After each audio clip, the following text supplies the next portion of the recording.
Through Lock 19 behind us, across the lake, and to Lock 20 ahead of us. Lock 20 is just letting all the water out of their chamber right there. This is still a manually operated lock. In the 1960s, the Waterway came through, started to modernize many of the locks, converting them from their old manual operation to electric hydraulic push-button operation. As they did this, they realized they were losing part of their heritage. So, they decided to keep a portion of the Waterway operating the way it always had.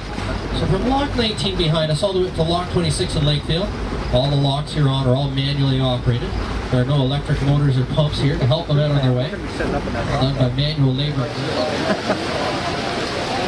kind of crazy. As we sit here in the chamber, you can see they're just loading another vessel into the chamber 5-10 minutes at a time, patiently waiting for the boats to travel down through here.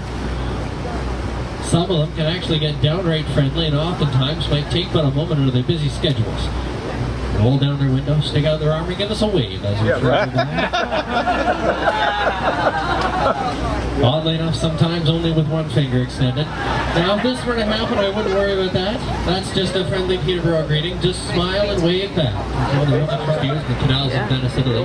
However, the idea of it dates all the way back into Egyptian times. On our left-hand side, the red brick factory Fisher gauge right there. This is one of Peterborough's newer companies. It was started in the 1940s, so one of the three Fisher brothers started making precision toolings and castings for local area businesses and industry. Oh, here's the Liftlock.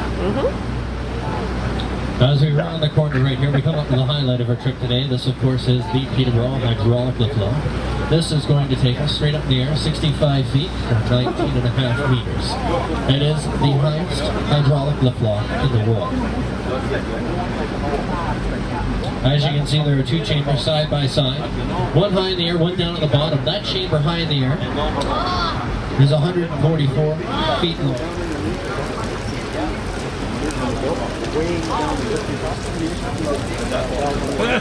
Now that you wrote it,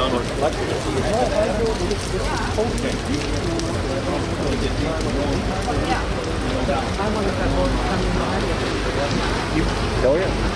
Well, yeah, you're 100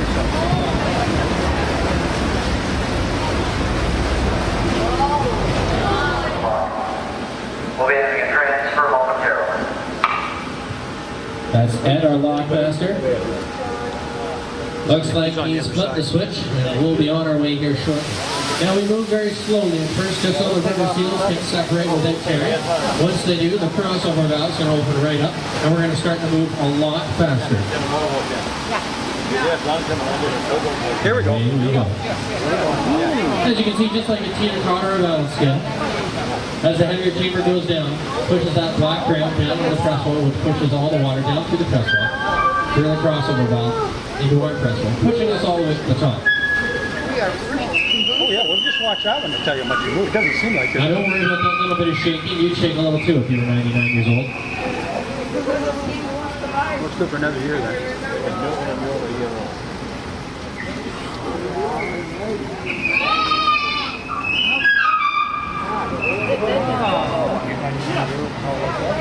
Yeah. I'll be doing more this week.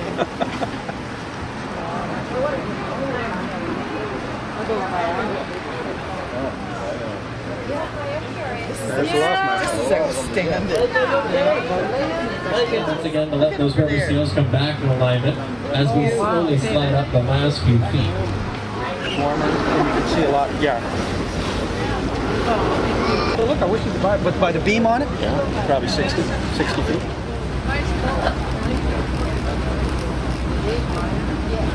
Gaping.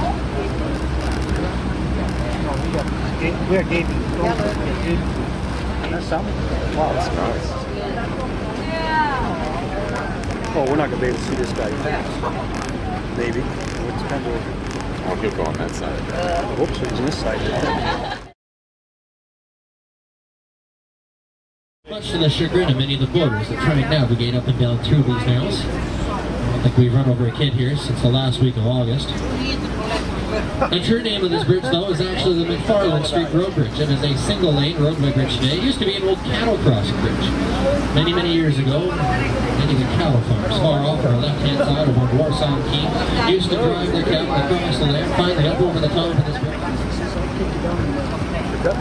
Oh, that's cool. Yeah, you should have snapped that up. Yeah, he's so short. Got many up to the concert. Yeah.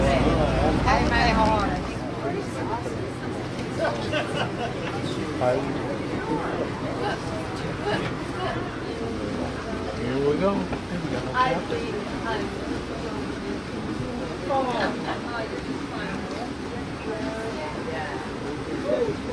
Ooh, it goes down pretty fast. Oh, it does, George. Once the valve gets fully open. Yeah, look at that. You'd have to see this down underneath all this. Used to be a little guy down there years, seriously, and he used to do the valve by hand. And this thing from right down on top, and he was in a little cubicle down there. That's how they operated. Really? Huh.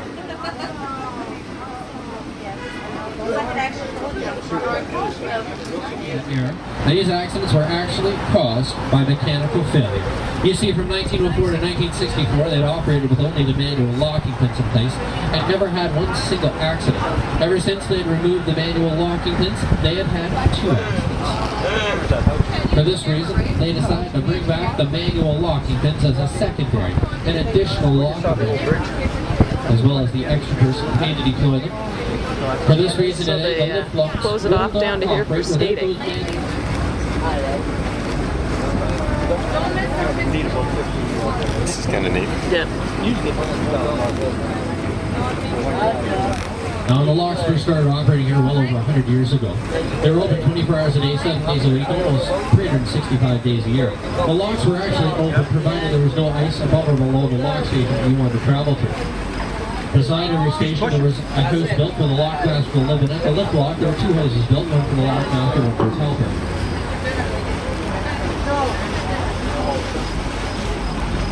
The lockmaster would wake him up, and then put your boat through the lock, and then you'd be on your way, no charge. Things are a little bit different today. Today, the locks are operated by Parks Canada employees. Off the morning, 8 o'clock in the evening. In the spring and fall, however, on the shoulder seasons, they have slightly shorter hours.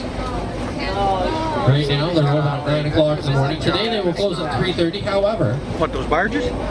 during the weekend, they will close at 5.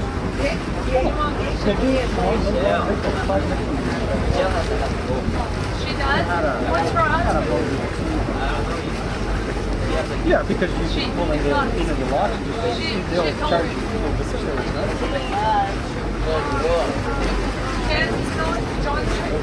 We're lucky this time.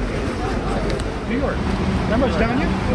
There's New York right there. Leave Yep. 20 behind us. We head back into the lake right here. Off on our left-hand side, you can see the office building right there. That is actually the headquarters of the Trent-Severn Guys saw it Waterway. out there, yeah. And behind there, Well, that's what the same guy. ahead of us on our left-hand side, we have the second sandy beach here in the lake. This is Beaver Mead Park, and behind the trees right here, Yeah. there are 5 large soccer fields covered in picnic area, a playground for children, and a campground for both transient and seasonal campers. During the summer months, there's a fully lifeguarded beach right here. It's actually host to many Peterborough soccer tournaments. Over the past on, you have one last wish that he be there.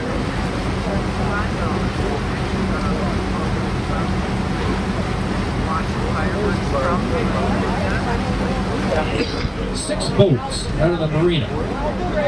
They come off the shore to the park right here. They're 14-foot aluminum boats. They have metal masts on them. They have lights all over. They look like sailboats, all lit up at night. They put on a choreographed dance pattern of music, which is played out from the shore.